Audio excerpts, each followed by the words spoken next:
Cleveland Browns did get a quarterback. It wasn't Jimmy Garoppolo. We'll tell you who that was coming up here. The Browns trying to put that 53-man roster and solidify it before the first game of the year against the Carolina Panthers. We'll set you up, G. Bush, Jeff Lloyd, on the Locked On Browns podcast. You are Locked On Browns, your daily Cleveland Browns podcast. Part of the Locked On Podcast Network, your team every day.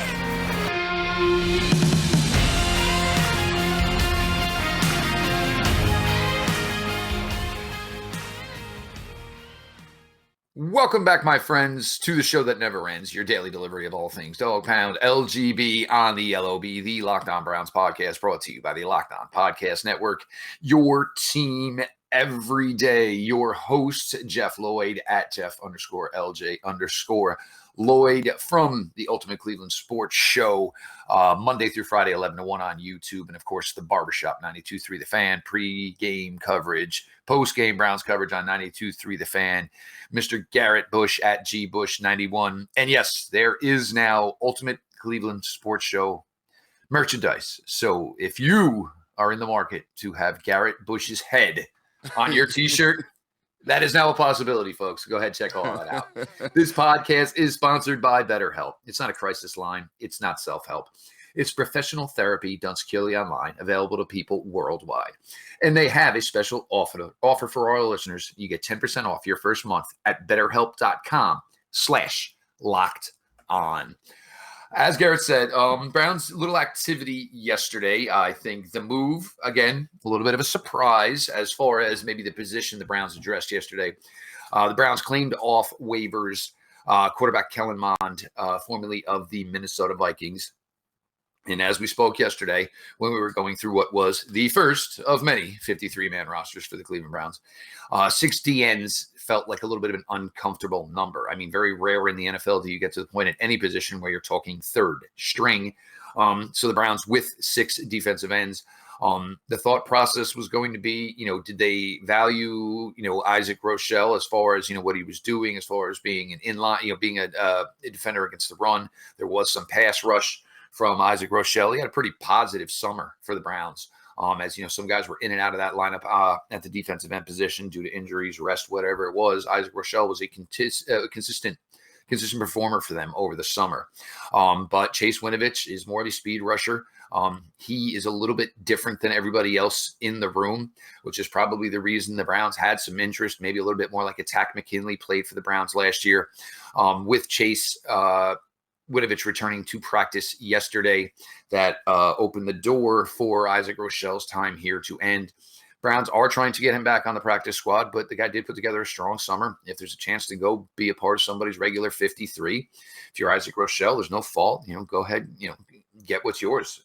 That's just the way this business works. With Mond was an interesting quarterback coming out of Texas A&M. Runs the ball well, but we're not going to put him in the class of a Lamar Jackson, where that is something of that nature. Had a really, really strong Senior Bowl week during his draft cycle. Ended up a early third round pick for the Minnesota Vikings. Never really got much of an opportunity. Limited playing time regular season. 2 of 3 completions for 5 yards. Vikings just made a move recently, brought in another quarterback, Kellen Mond. He was not going to be their guy. And I know a lot of fans, there's other positions they feel the Browns need to address. I get that. But the Browns are looking at a 23-year-old quarterback. Maybe you have your long-term backup to Deshaun Watson. Jacoby Brissett, we know the plan is, at least for this year, he'll be a starter for the first 11 games. We have no idea what the plan is for Jacoby Brissett going further as far as his time with the Browns. Look, the Browns don't necessarily even have to keep Kellen Mond. This could be something where maybe they keep him around. They could cut him, I would say, maybe next Friday, go through game weekend, and then, Tuesday or Wednesday the following week, try to get him back, put him on the practice squad. If they like what they see here throughout this next week or so, maybe Kellen Mond sticks around for a little while. Josh Dobbs is going to be your backup quarterback. But this is a move the Browns looked at and said, here's a guy, we think he fits what we like. I think he fits the mold of what we like to do at the quarterback position. So you make a move. Nobody at the end of the day, look, Isaac Rochelle is not going to be the make or break of the success of the 2022 Cleveland Browns. And you're never satisfied. You're never done tinkering. You're never done working. So, Garrett, that led to this move. We know where they put in the claim. They got Kellen Mond back. They weren't the only team interested. The Philadelphia Eagles were interested as well. But the Browns bring in somebody they'd like to get a look at here. And we'll see for Mr. Mond if it ends up, he sticks around, could end up a practice squad, or, his time here in Cleveland could be brief. Yeah, I think they really added Kellen Mond because they really liked his skill set. I think one of the things that you're trying to do is if you got Deshaun Watson, he actually has a game kind of like Deshaun Watson's. He's not a true just drop back scramble guy. He's a guy that can extend some plays, but he's the guy that can also throw the football. I watched him exclusively in Texas at Texas A&M. I've watched his games maybe 8-9 times, and one of the things from over the last 2 years or 3 years that he was at Texas A&M was the fact that he was projected to be a guy that could potentially be a Heisman Trophy candidate. He was projected to be a first round draft pick in a lot of those seasons, and it just seemed like he never really put it all together. He would have some really good games at Texas A&M, then he would have some games where he throw 2 interceptions and scratch your head, and you're saying, why would he throw it there, or what is he doing? So he has some good tools and traits. He got some good talent. It's just the fact that he's never been able to put that together for long sustained periods of time. So with me, I look at it and it almost seems like what they want to do is they want to have continuity in the way that they call a game plan. One of the ways that I think this year is going to be a little bit difficult is because I think the playbooks are going to be totally different from what Kevin Stefanski was to run with Jacoby Brissett, because he's not that mobile. He's not that. He doesn't fit the profile of a Deshaun Watson. And when Deshaun Watson comes back, they're going to be able to have to, run that same playbook, right? And basically, they're going to have to change things up. They're not going to be able to run the same things, or they want to run the same things with Jacoby Brissett and Deshaun Watson. Here's a guy who you mentioned may be a long-term backup, more of a solid option than Jacoby Brissett, because if Deshaun Watson goes down, anything that happens, you're going to call the same plays. It's the same playbook. It's the same philosophy, right? All of those little wrinkles that you put in with Deshaun Watson are able to be run by Kellen Mond. So for me, I think it's one of those things where they wanted to have a lot of continuity at the position. And it's kind of like in college. I say it all the time. If you've been having, a lot of success with scramblers or read option type quarterbacks, right? Or at least the option of having a dual threat quarterback that can use his legs. I never understood going from that guy to a pocket passer. I never understood it, or specifically a straight drop back quarterback. No mobility. He's just going to stand in the pocket and deliver the football. It's difficult for me to say, wow, as a staff, you can go from that to that and be able to keep the same continuity in your playbook. So I've never understood why people do that, and vice versa. If you're a pocket passer and now you got a guy that scrambles, going to make plays with his legs, you might want to have the continuity together, so you can go from pocket passer to pocket passer and say that's what we're going to run, or we're going to go from scrambling quarterback to scrambling quarterback, so you can keep the same offense. And I think the Browns may be attempting to do that with Kellen Mond. It was a move, you're like I was saying, you're never satisfied. You're always looking to upgrade. What we know with this Cleveland Browns organization is every move they make, it's not just for what this team is today, it's for what this team is next year, the year after that. With Mond, there's 2 more years on his deal. So, you're getting a look at a guy. You're bringing a player in. Obviously, he was maybe a player that I'm assuming the Browns had interest in when he was coming out of Texas A&M. Your quarterback position, the year he was drafted in 2021 was obviously a little vastly different with Baker Mayfield. You had his backup in place. Now you're moving to the Deshaun Watson era. And I agree with you. And I look at the Ravens, and, look at the Ravens last year when Lamar didn't play. You saw McSorley. He played. He kind of plays, and a little bit a style like Lamar Jackson. Huntley then played, and Huntley plays a style similar to Lamar Jackson. So, you want to find, hopefully, to have uniformity at the quarterback position, understanding there's a big drop-off from your starter to your backups, of course, but you basically don't want to have a whole kind of separate system or a separate playbook when you have to go to the next quarterback. You still want to be able to do what your team functions best in, and they think maybe Mond, possibly a guy that could be that for them. Again, just, I understand everybody's thinking, why quarterback? And I get it. On the list of needs for this Cleveland Browns team right now, who's going to be the second string quarterback in 2023 might not be the biggest need, but that's not Andrew. Andrew Berry's job is to do just that. If I can fill a need down the road now, why would I not do that? We got more coming your way. Cleveland Browns roster, even though these guys are getting older, even though there's some real solid veterans on this team, still a very young roster. We're going to get to that here. Jeff, Lloyd, Garrett Bush, your latest Locked On Browns. If you haven't tried Built Bar Puffs yet, you are depriving yourself of one of life's greatest joys. And guess what? There's a new flavor. Are you ready? Delicious, indulgent cookie dough. Covered in chocolate. That's right. Built has done it again. Let me introduce you to your new favorite. Cookie dough chunk puffs have a light and chewy texture, real cookie dough chunks, and of course, they're covered in 100% real chocolate. Cookie dough chunk puffs are only 160 calories, and they have a whopping 15 grams of protein in them. Like all Built Bars, the new cookie dough chunk puff is covered in 1% real chocolate. That means they are healthy and tasty.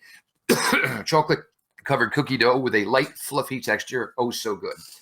You are going to love the new cookie dough chunk puff, whether you need a snack for your workout, a late-night treat, or just need to grab a quick bite. Built is the perfect protein bar, and they taste better than a candy bar.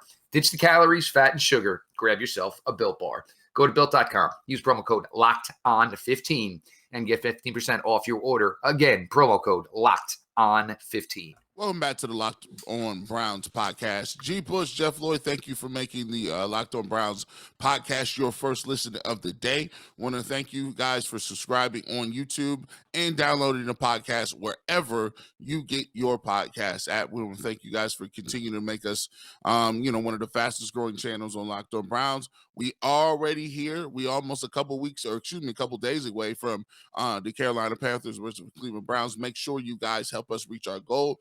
By the first game, we want to hit that 3,000 mark. We want to hit that 3,000. We know we can do it. Let's continue to go ahead and push that number and keep pushing the envelope on what the Locked On Browns podcast can be. Jeff, we take a look at what we were doing and take a look at what the Cleveland Browns are doing,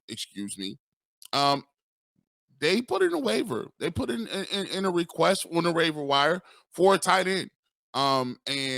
Obviously they weren't able to, get that tight end because, went to Chicago Bears, in the waiver order and waiver process.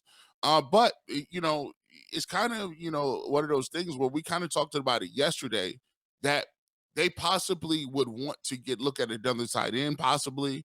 There's 2 tight ends on the roster. We talked about how they might be wanting to continue to have 3 tight ends on the roster, but didn't like the 3 that were in camp. They didn't have 3. All you got is Harrison Bryant, and you got David Njoku. Maybe they would look outside of the camp in order to get a tight end from another roster. Guess what? They did. They went to look to get that tight end, wasn't able to bring it in. However, I think in analyzing that, you can analyze something else. We've been kind of questioning whether the Cleveland Browns all off season, the 2 positions are defensive tackle and receiver, if they feel that they have enough inside this locker room to get it done. And all, indicators point to yes.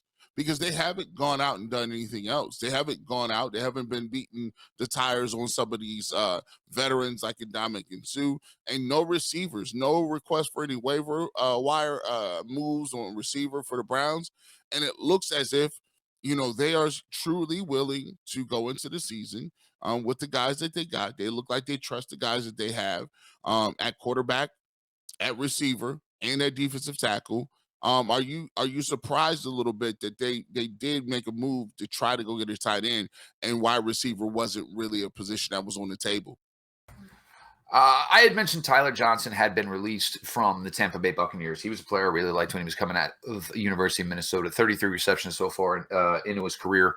But he was not somebody that the Browns put a claim in. The tight end they did put the claim in on was Travion Wesco. Wesco in his time with the Jets, more of a blocking tight end. Of course, the Browns, the Bears held priority in the waiver wire, so that's where Wesco ended up going. Browns did bring back Miller Forrestall to the practice squad. I think for now, all intents and purposes, unless something changes, he will be tight end 3. He's a blocker. He caught a touchdown pass this summer. Not somebody they're essentially going to throw the ball to. But as we mentioned yesterday, they're going to need a third tight end. You have to have 3 tight ends, even if they're shifting away from the priority that the tight ends once held in the offense here in Cleveland. Short yardage situations is something you're going to have to do. You need the blockers. So it looks like maybe Miller, Forrestall. But again, we've certainly got time between now and Carolina. There were other guys who were released yesterday as, all these waiver claims were made that put other people on to waivers. So we'll see if the Browns are, still looking at tight ends, and if they're going to bring somebody in from the outside, brought 2 to the practice squad. So obviously they know the system, and the snaps for tight end 3 for the Browns would certainly, be limited. I think the thing with wide receivers, and this is one we'll see here today as the Vikings released Isaiah Smith-Marset, who was out of Iowa, was a good player at University of Iowa, did a couple things this year for the Vikings in camp, but the Vikings yesterday make the trade for Jalen Reagor. Closes, as one door opens, one closes. So that puts Smith-Marset out. We'll see if the Browns are in on that. We'll find that out later today. The question would be is, who is the right fit? I mean, because if you're going to bring in another young guy, you've already got your faith in some of these guys. And look, whether, if Browns fans want to run Anthony Schwartz out of town, obviously the Browns don't look like they want to do that. Whatever your questions are or concerns are about these young wide receivers, the Browns, drafted Donovan Peoples-Jones, they drafted David Bell, they drafted Anthony Schwartz, they drafted Michael Woods. Their intention when drafting these players, obviously Garrett is we think they're good enough and we hope they make our roster. So we're going to give them every opportunity to, be players here. They wasn't going to get run out of town for a couple of preseason games. The Browns are basically remaking that entire room. I mean, the only technically holdover really is Donovan Peoples-Jones because Anthony Schwartz didn't play much last year. And we're talking about a room last year that, had its issues. Its entire passing game had its issues here. Look, I'm not saying the Browns are finished, and this is going to be the 5 wide receiver room with Demetric Felton for the rest of the season. But I think the Browns want to give these guys every opportunity to go out there and show their mettle. I mean, every one of these guys were solid contributors in college. It's crazy to believe that they can't find a way to contribute in the NFL. And unlike fans, the Browns will give and understand that guys are going to make mistakes. The other thing is the Browns have the 31st youngest roster in the NFL. And you don't get to that point by accident. They want to give these young guys a chance. So, you can cry, whine, moan about it all you want as fans. These guys are going to get their opportunities. We didn't get to see the best of them over the summer. I understand that. The best of it all is still to come. And we'll start to, give this a more clear and fair grade once September 11th comes in Carolina. Yeah, they're going to get all the opportunities to either, prove us right or prove us wrong. And so one of the things that we look at is one of the youngest rosters in the league. And, when you want to become a contender, a perennial contender, in order to do that, you could pop up for 2-3 years at a time. Jacksonville did it a couple years ago when they almost went to the AFC Championship. There's times where we see people jump up. The Philadelphia Eagles did it a couple years ago. There's times where you can jump up and just get into that mix of contenders in the AFC or NFC, but to do it sustained over a sustained period of time, it takes some luck. It takes some manipulation of the cap. It takes you drafting well. And it also takes you developing well. So you got to have some of these young guys pull up and do something. You can't just count on, free agents or high-priced veterans or guys that are stars in the league. You need to develop guys from the bottom. And that's what, traditionally the Steelers have done, the Patriots have done. Some of those teams that are always in the mix for winning championship, always in the mix for making the playoffs. Those teams, Packers do a good job of it. They find a way to turn in guys that you've never heard of, free agents, late round draft picks. They develop them, and all of a sudden, they're household names. So the Browns have not done that over the last 40, 50 years. Hopefully they can continue to do that. And I think that's one of the things the front office has a really big a big emphasis on, is developing young guys from within. This team, since it's been constructed the way it is with Andrew Berry and Coach Kevin Stefanski, every draft choice they have made in 3 draft cycles now is still with this team. This is why we talk about the guardrails as far as what the Browns look for in draft prospects, and we talk about age and why it is so key. The Browns pretty much feel if we are going to spend a draft choice within the top 250 on any player, we want to give them time to develop. We understand there may be warts. We understand there may be some maturity issues as these guys make a transition from being college stars to guys who are fringe players in the NFL to guys who hopefully eventually turn in to be something. This allows you to have a cap that you can manipulate. So you can bring in talent from the outside if you need it. Allows you to extend your own Nick Chubb, Myles Garrett, Denzel Ward, et cetera, et cetera, et cetera. Put you in a position to make a move to go get a player like Deshaun Watson. Andrew Berry and company. And for anybody that's not, solidified with Andrew Berry's work and happy with it, I don't know what to tell you, because you're going to basically weigh the job your general manager is doing on roster construction. Even without Deshaun Watson, we all feel this roster is pretty talented. We all feel this roster is pretty deep. We have no doubts about that. Cap situation, pretty good spot, $34 million at this point to roll over into next year's salary cap. Once Deshaun Watson's bigger money kicks in, bigger money's going to start kicking in for the guys who got their extensions. Then you're going to be able to look from the outside in, or if somebody's inside and you got to extend them. So you have that possibility. He's doing everything correctly. Success, obviously, he can't control the on-field product. He can't control the fact that Baker Mayfield's labor blew out last year. But his job is to put the best roster he possibly can out there week in, week out. And to this point, Andrew Berry's been doing a phenomenal job with it. We're going to get to some final thoughts here as we close this one out.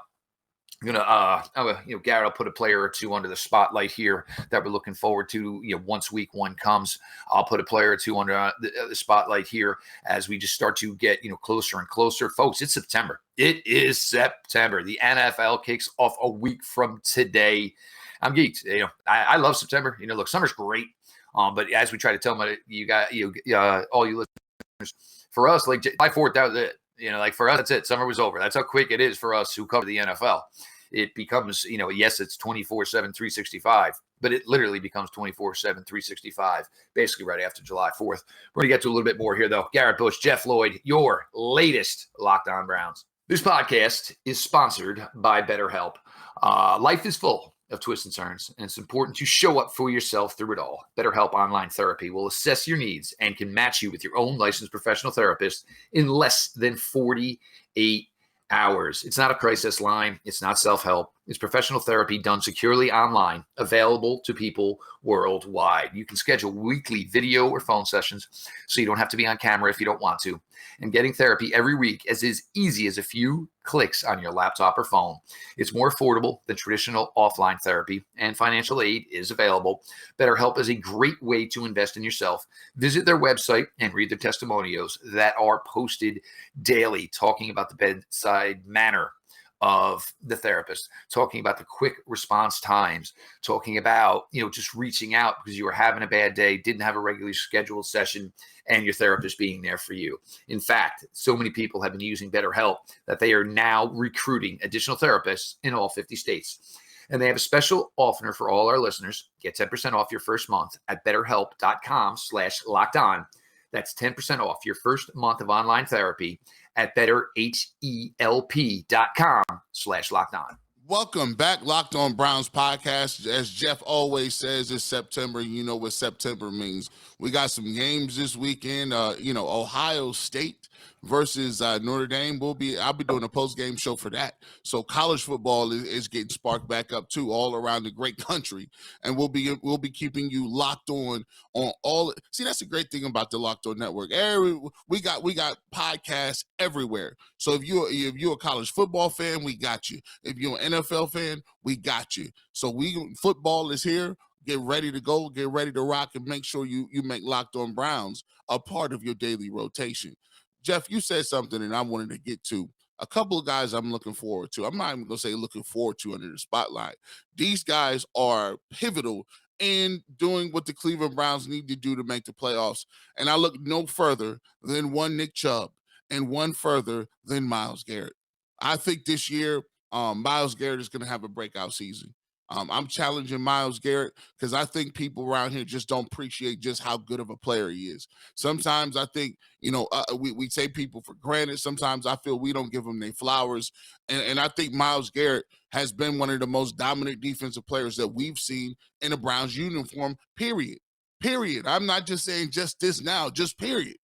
So there's a lot of people that always compare him to Aaron Donald because when you play in an era where one of the greatest players ever to put a jersey on, right, you're going to be compared to him. Then you got a guy in your division who's an edge rusher who plays for your rival team in Pittsburgh, TJ Watt, who people are going to naturally compare yourself to, right, because that's your rival.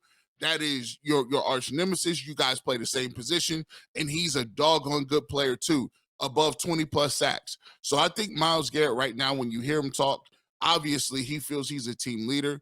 Obviously he feels he's one of the best players in the league. And now I feel that Myles Garrett needs to kick it up. He needs to kick it to a level where he needs to say, look, I could be dominant like Reggie White. I could be dominant like Lawrence Taylor, where I will my team defensively to a great record.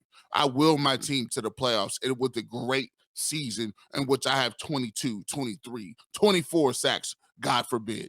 I'm looking at Myles Garrett as one of those guys, and I think he's going to have a breakout year. And I think this is the year he wins Defensive Player of the Year because he understands this is the year he has to.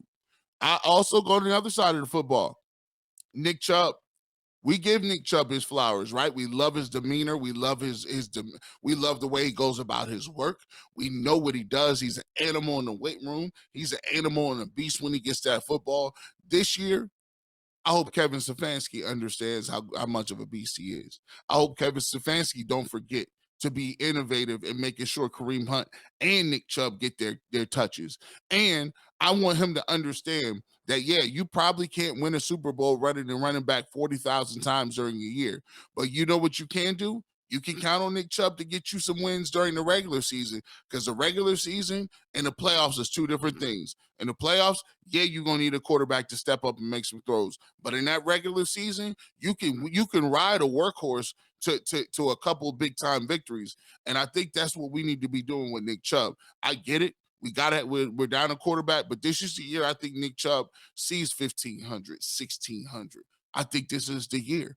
If any year it is when you need that 15, 16, 1,700, it's now. It's this year because you don't have the weapons and the proven names on the outside. You don't have your quarterback till week 11.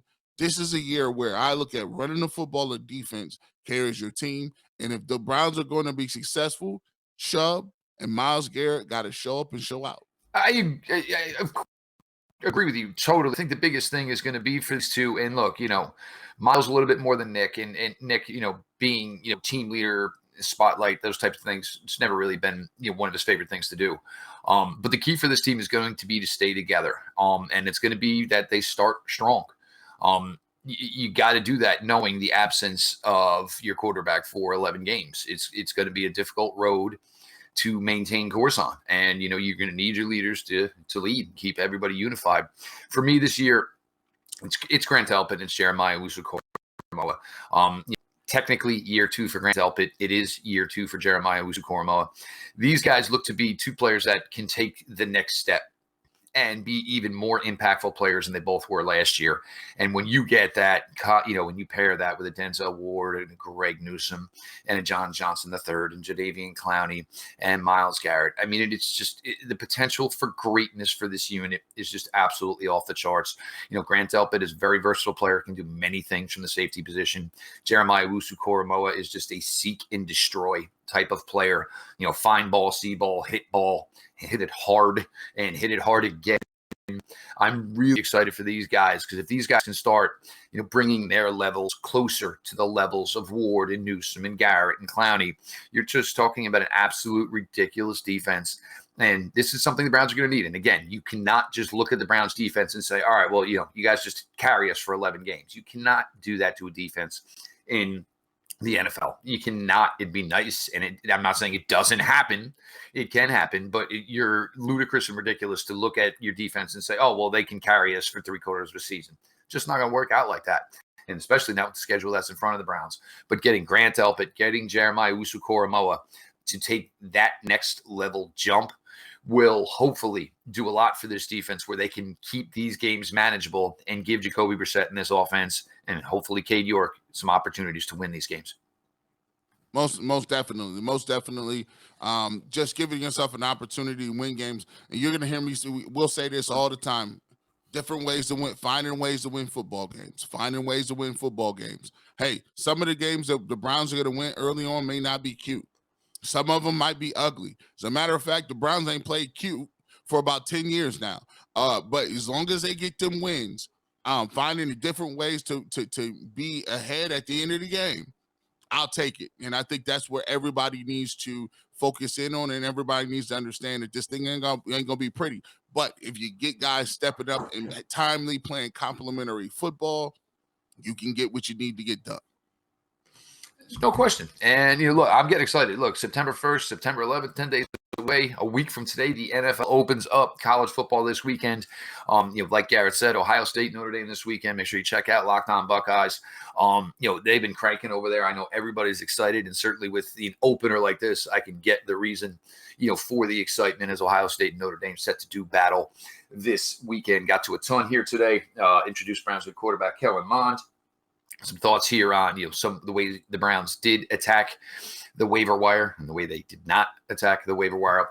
We'll see if there's any moves today. We'll be back tomorrow, as always, to get you any new coverage on anything that comes through for the Browns. He is Garrett Bush, part of the Ultimate Cleveland Sports Show, 11 to 1, Monday through Friday on YouTube, 92.3 The Fan, pregame show, postgame show over there. Of course, the barbershop Saturday mornings.